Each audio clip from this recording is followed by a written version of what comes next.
Improvement comes with practice. And yet, why do some people do hundreds upon hundreds of solves and see no progress? Hey YouTube, it's me Spotty. Welcome to another weekly Cuban Topicals.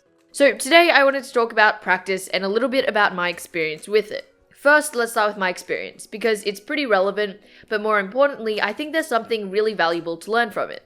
Anyways, ever since I started speed cubing, my times have steadily dropped, going from a multi-minute average to an almost sub-15 average nowadays. I wouldn't count myself as a quick improver. In fact, I'm probably more on the opposite side of the spectrum, but my progress is decent, and as long as some progress is being made, that's good enough for me. The hardest barrier that I've experienced in this journey, for lack of a better word, was the sub-20 barrier. I don't remember how long exactly it took to break it, but all I remember is that it felt like absolute ages. Even so, that barrier has since been broken, and now the barrier that is next is sub-15.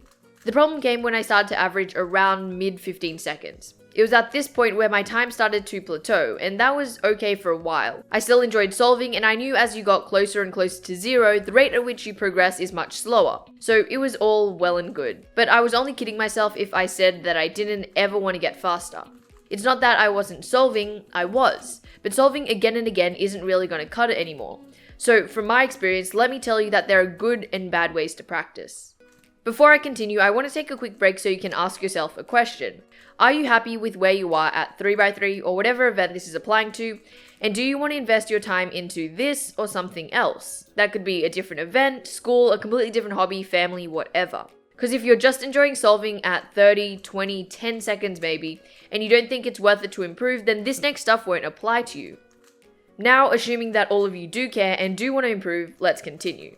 Practice comes in two parts, just solving and actually learning things. Now, I've known this for a while, but again, for a good chunk of time, I was very content averaging the 15 seconds that I still average today. The solving part of the practice I have. I do plenty of solves each day, but solves are so much better when paired with new things that you've learned. Solves will help you solidify and put things into practice. And that doesn't just apply to cubing. Most hobbies or trades take repetitive practice as well as learning new skills, concepts, things like that. If you're learning nothing or not deliberately practicing a certain thing, then practice may only maintain your speed rather than help you improve. To improve, you should try to keep a balance between solving and learning. In my case, I've started learning more ollals again, trying to watch more walkthroughs, and learning new ways to go about doing my F2L. There are always new things to learn and more efficient ways to do different things. You just have to find what you need and learn it. Again, you don't have to want to improve. You can just solve because you enjoy it. But if you are looking to improve, just keep in mind that learning new things, watching solves from people who are faster than you, and deliberate practice is so important. I'm going to end pointing you to two really nice videos. One is a video by Felix where I kinda originally learned this idea of deliberate practice and mindless solving. I'll link it down below. And the second is a more recent video by Speedcube Review on good practice. I think both are awesome resources, and I really recommend checking them out if you're looking to improve.